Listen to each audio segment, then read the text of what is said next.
Hello friends, welcome to our channel. ఎలా ఉన్నారండి? బాగున్నారా? తల్లి ప్రేమ అండి, తల్లి ప్రేమ. చూసారా, అమ్మాయికి అదేనండి కూతురికి ఐబ్రోస్ చేస్తూ, అరే కొత్తగా చేయించుకుంటున్నా, కొంచెం పెయిన్ ఉంటుందిరా, ఓర్చుకోరా అని అమ్మ బుజ్జగిస్తూ ఉంటే, అవునరా అని చెప్పి నేను కూడా బుజ్జగిస్తూ, బాబాయ్ బాబాయ్ ఎంత గొడవ చేసిందో, నాకు ఐబ్రోసు అమ్మో పెయిను, అమ్మో పెయిను, అమ్మో పెయిను అంటూ. చూస్తున్నారా ఎంతసేపు టైం తీసుకున్నామో. ఐబ్రో థ్రెడ్ తీసుకొని చేద్దామని మొదలుపెట్టిన కాడి నుంచి, ఆంటీ ప్లీజ్ ఆంటీ పెయిన్ ఉంటుందా ఆంటీ ప్లీజ్ ఆంటీ అని. వాళ్ళ మదరు, నేను రెగ్యులర్గా చేయించుకుంటానురా ఆంటీ దగ్గర, అంత పెయిన్ ఉండదురా, ఓర్చుకోరా అని చెప్పి చెప్తూ ఉంటే, కాదు మా ప్లీజ్ మా అని చెప్పి నన్ను రిక్వెస్ట్ చేస్తుంది, వాళ్ళ అమ్మని రిక్వెస్ట్ చేస్తుంది. కానీ వచ్చి చేయించుకోవాలన్న ఆలోచన ఉంటాయి కదండి, ఇక్కడ దాకా వచ్చింది.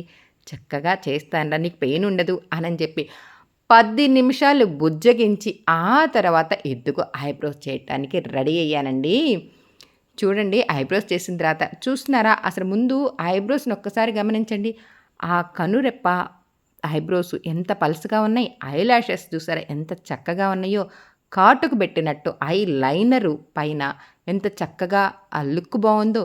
ఈసారి వీడియో స్కిప్ చేయకుండా చూడండి. ఆ కనురెప్ప తెరిసిన తర్వాత అప్పుడు చూడండి, ఐ లైనర్ పెట్టినట్టే ఎంత థిక్‌గానో అనిపిస్తుంది. ఇప్పుడైతే నేనైతే ఐబ్రోస్ చేయటానికి స్టార్ట్ చేశానా, పెయిన్ ఉంది అని ఫీల్ అయిన ఈ పాప చక్కగా ఎంత చక్కగా ఐబ్రోస్ చేయించుకుంటుందో చూడండి. అవునమ్మా, నువ్వు చెప్పినట్టు అంత ఎక్కువ పెయిన్ లేదు, ఆంటీ బాగానే చేస్తుంది అని చెప్పి చెప్తూ ఉంటే, నేను ఇలా చాలామందిని చూసున్నాను కదండి. లోపలైతే నవ్వుకుంటూనే బుజ్జగిస్తూనే ఐబ్రోస్ చేశాను అని చెప్పాను కదా. ఇప్పుడు కింద రెప్ప పైన కూడా ఎదుగో ఎంత చక్కగా అసలు పెయిన్ ఎక్కడ అనిపిస్తుందో తెలుసా, మనకి ఎదురుగా చేసే లెఫ్ట్ ఐ అంత పెయిన్ ఉండదండి. చేయించుకునే కస్టమర్‌కి మాత్రం రైట్ ఐ అంత పెయిన్ ఉండదు. చూసారా షేప్ ఎంత చక్కగా వచ్చిందో. ఒకవైపు చేసిన ఐబ్రో థిక్‌గా ఉంది, చేయని ఐబ్రో పల్సగా ఉంది. గమనించారా? అదే ఎవరికైనా 2 ఐబ్రోస్ ఒకలాగా ఉండవని చెప్పాను గదా. ఇప్పుడు రెండో ఐబ్రో అదే నాకు ఎదురుగా, అంటే ఇందాక నాకు ఎదురుగా రైట్ హ్యాండ్ అన్నాను గదా. ఇప్పుడు పెయిన్ ఉంటుందా లేదా మీరే చెప్పండి. కుడివైపు పెయిన్ ఉంటుందా, ఎడమవైపు పెయిన్ ఉంటుందా అన్నది చెప్పనా?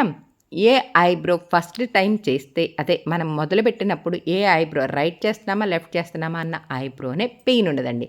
రెండోసారి మన ఇష్టం. రెండోసారి చేసే ఐబ్రో మాత్రం పిచ్చ పెయిన్ ఉంటుందండి. ఆ పెయిన్ గనక ఓర్చుకోగలిగితే అసలు ఎంత ఇష్టంగా చేయించుకుంటారో పిల్లలు గానీ, పెద్దలు గానీ ఐబ్రోస్. కొంచెం ఇదిగోండి ఈ కింద కింద కనురెప్ప చూసారా? పెయిన్ గమనించారా ఆ పాపని అలా ఉలిక్కిపడ్డది? కొంచెం పెయిన్ మాత్రం ఉంటుందండి. అసలు పెయిన్ లేకుండా ఎలా ఉంటుందండి? వెంట్రుకని అట్లా కట్ చేస్తూ ఉంటాం గదా, పెయిన్ ఉంటుంది గదా. చూస్తున్నారా?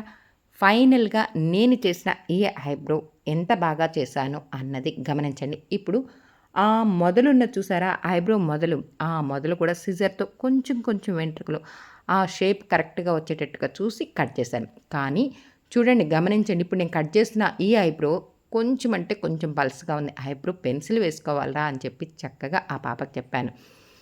వాళ్ళమ్మ సరే నేను వేస్తానులే, అసలు ఫస్ట్ టైం కదా చేయించుకోవటం అని చెప్పింది. ఎలా ఉంది ఐబ్రోస్? మీకు నచ్చినాయా? నచ్చితే లైక్ చేయండి. అలానే సబ్స్క్రైబ్ చేసుకుంటే అస్సలు మర్చిపోవద్దండి. మళ్ళీ కొత్త వీడియోతో మీతో